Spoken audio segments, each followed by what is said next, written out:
아, 이건 좀 아닌데. 그런데도 결국 괜찮아요. 해드릴게요. 라고 말해본 적 있으시죠? 하고 싶지 않은 약속을 억지로 수락하고 내 시간과 에너지를 갉아먹는 부탁을 거절하지 못하고 끌려다니다 보면 어느 순간 내 마음은 지쳐있고 관계는 오히려 뒤틀려 있곤 합니다. 분명 거절하고 싶었는데 왜 우리는 그렇게 어렵게 느끼는 걸까요?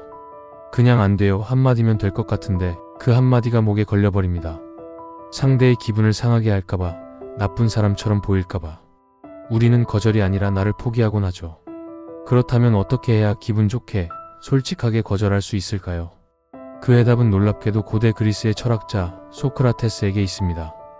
오늘은 소크라테스의 진실한 질문법을 통해 좋은 거절이란 무엇인지, 그리고 어떻게 실천할 수 있을지를 함께 생각해 보려 합니다. 소크라테스는 진리를 향해 끊임없이 질문을 던졌던 철학자입니다. 그는 자신의 지식을 과시하는 대신 상대방에게 질문을 던지며 그 사람의 진짜 마음에 다가갔습니다. 이 방법을 산파범마이유티케이라고 하죠. 산모가 아이를 낳도록 도와주는 산파처럼 상대의 생각을 끌어내고 스스로 깨닫게 만드는 방식입니다. 그의 대화는 이렇습니다. 당신은 이걸 옳다고 생각하나요? 왜 그렇게 생각하셨나요? 그 선택은 당신에게 어떤 의미인가요? 질문은 공격이 아닙니다. 질문은 공감과 진심의 초대장입니다. 그가 거절해야 할 때도 마찬가지였습니다. 이걸 꼭 해야 하는 이유가 무엇인가요? 내가 이걸 하지 않으면 어떻게 될까요? 서로를 위해 더 좋은 방법이 있을까요? 그는 거절을 단절이 아니라 진짜 대화의 시작으로 만들었습니다. 거절은 결국 상대방과의 진짜 연결을 위한 기회일지도 모릅니다. 소크라테스의 질문법은 바로 그 문을 여는 열쇠였죠. 실제로 우리의 일상에도 거절의 순간은 수없이 찾아옵니다. 친구가 갑자기 도와달라고 했을 때, 회사 동료가 일을 떠맡기려 할 때, 연인이 무리한 부탁을 해올 때, 심지어 가족이 감정적으로 의존해올 때까지. 이럴 때 우리는 자동적으로 이렇게 말하곤 하죠. 응, 내가 해볼게. 괜찮아, 내가 할게. 뭐 한 번쯤은. 그리고 그 말 뒤에는 늘 후회가 따라옵니다. 왜냐하면 우리는 솔직하지 못했기 때문입니다. 내가 할 수 있는지, 하고 싶은지, 진짜 괜찮은지를 묻지 않고 착한 사람의 역할을 먼저 수행해버렸기 때문이죠. 여기서 중요한 건 나의 감정을 무시하지 않는 것입니다. 그리고 그 감정을 무례하지 않게 진실한 말로 옮기는 연습이 필요합니다. 예를 들어 이런 식입니다. 너무 도와주고 싶지만 지금 내 상황이 여유롭지 않아. 지금 내 일에 집중하고 싶어서 이번엔 어렵겠다. 그 제안 고마운데 지금은 내 우선순위가 달라. 중요한 건 정중한 진심입니다.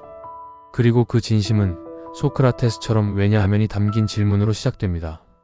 그렇다면 실제로 소크라테스식 진실한 질문법을 통해 거절을 연습하려면 어떻게 해야 할까요? 여기 3단계 연습법을 제안드립니다. 1. 내 감정의 진실을 먼저 질문하기. 나는 이 부탁을 받고 어떤 기분이 들었지? 이걸 수락하면 나에게 어떤 결과가 생길까? 스스로에게 질문을 던지며 감정과 욕구를 확인하세요. 거절은 나를 지키는 것이며 나의 진심을 존중하는 출발입니다. 2. 상대 입장을 이해하는 질문하기. 이 사람이 나에게 부탁한 진짜 이유는 뭘까? 내가 거절해도 이 사람이 다치지 않도록 할 수 있는 방법은? 거절은 상대를 무너뜨리는 게 아니라 관계를 더 정직하게 만드는 길이어야 합니다. 3. 솔직하지만 따뜻하게 표현하기. 내 마음은 알겠어. 근데 나는 이번에 도와줄 수가 없어. 정말 미안하지만 지금 내 에너지가 충분하지 않아. 다음엔 꼭 함께하고 싶은데 이번엔 내가 빠질게. 이런 말들은 거절이 아니라 경계를 세우는 연습입니다. 경계가 건강해야 관계도 건강하다는 것, 그건 수천 년 전 철학자도 지금의 심리학자도 같은 말을 합니다. 거절은 관계를 끊는 말이 아닙니다. 오히려 당신과 솔직하고 건강한 관계를 맺고 싶다는 신호입니다. 소크라테스는 말했습니다. 너 자신을 알라. 거절은 그 자신을 지키는 첫 번째 실천일지도 모릅니다. 내가 원하지 않는 걸 하지 않을 자유, 내가 아닌 사람처럼 살지 않을 자유, 그 자유를 지키는 가장 조용하고 단단한 방법은 부드럽지만 단호한 아니오입니다. 오늘부터 당신도 소크라테스처럼 물어보세요. 이건 나에게 진실한 선택일까? 그 질문이 결국 더 나답게 살아가는 첫 걸음이 될 겁니다. 생각해보면 우리는 어릴 때부터 싫은 건 싫다고 하면 안 된다는 말 속에 자라왔습니다. 친구가 장난감 빼앗아도 괜찮아. 같이 써야지. 어른이 마음에 안 드는 행동을 해도 참아야 예의지. 그렇게 우리는 싫다는 감정을 말하는 법을 배우지 못한 채 착한 사람이 되는 법만 배웠습니다. 하지만 정작 그 착한 사람은 자기 감정을 억누르고 거절을 참다가 결국 관계 속에서 지쳐버리는 사람이 되곤 하죠. 소크라테스는 이렇게 말합니다. 진실은 대화 속에서 탄생한다. 거절은 톡백이 아니라 대화입니다. 내 감정을 말하고 상대의 감정을 이해하며 그 안에서 함께 더 좋은 길을 찾는 노력입니다. 그래서 진짜 거절은 결국 사람을 더 깊게 연결시킵니다. 당신이 용기 내어 이번엔 어렵겠어라고 말할 때 상대는 이 사람은 진짜 솔직한 사람이구나라고 느낄 수 있습니다. 그 한 번의 진심은 오히려 상대방에게도 경계를 허락하게 만들죠. 거절을 못해서 관계가 무너지는 게 아닙니다. 거절을 하지 않아서 내가 망가지고 결국 진짜 나를 보여주지 못할 때 관계는 멀어집니다. 감정이 아닌 신뢰로 거절하는 법은 뭘까요? 사실 거절은 감정의 싸움이 아닙니다. 거절은 결국 신뢰의 문제입니다. 상대가 나를 이해해 줄 거라는 신뢰, 내가 거절하더라도 관계는 지속될 거라는 믿음, 그리고 나 자신을 믿는 마음. 소크라테스의 질문법이 특별한 이유는 그가 늘 진리와 신뢰에 집중했기 때문입니다. 상대방을 논박하려 하지 않았고 자신이 옳다고 강요하지도 않았습니다. 그는 단지 당신은 진짜로 그렇게 생각하시나요? 왜 그렇게 느끼시나요? 우리는 어떻게 서로 더 진실할 수 있을까요? 라는 질문을 던졌을 뿐입니다. 거절도 마찬가지입니다. 우리는 거절합니다 라고 말하는 게 아니라 이건 지금 내게 무리예요. 하지만 나는 당신을 소중하게 생각합니다. 라고 진심을 보여주는 겁니다. 이건 단순한 기술이 아니라 삶의 태도입니다. 아니요는 곧 삶이 깊어지는 말과 같습니다. 어떤 사람은 평생 예스만 외치며 살아갑니다. 늘 맞춰주고 도와주고 거절하지 않는 사람. 하지만 그런 사람일수록 자기 인생에서 자신이 점점 사라져간다고 느끼곤 하죠. 나는 왜 이렇게 피곤할까? 왜 나만 참고 있는 걸까? 왜 점점 지치기만 할까? 그럴 땐 거절이 필요한 순간입니다. 그건 이기심이 아니라 존중의 표현입니다. 그리고 어느 순간 당신은 알게 될 거예요. 아니요라고 말하는 순간 예라고 말할 수 있는 나의 인생이 시작된다는 것을. 내가 선택하지 않은 친절은 언젠가 억울함이 됩니다. 내가 진심을 담지 않은 예스는 결국 관계를 무너뜨리는 무의미한 친절이 되곤 하죠. 그러니 이제 이렇게 말해보세요. 나는 당신이 소중해요. 그래서 더 정직하고 싶어요. 지금은 어려울 것 같아요.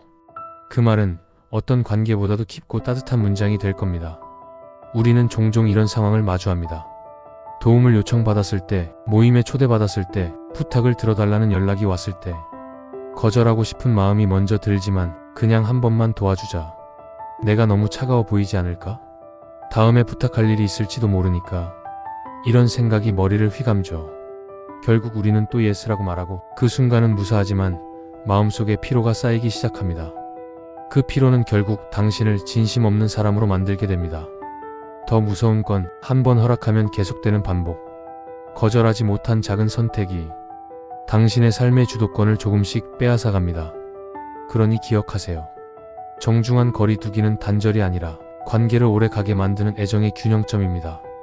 당신이 지금 어떤 관계에서 지쳐 있다면 어쩌면 그건 솔직하게 아니요라고 말하지 못한 당신 탓이 아닐까요? 지금 거절하는 내가 미래의 나를 살린다.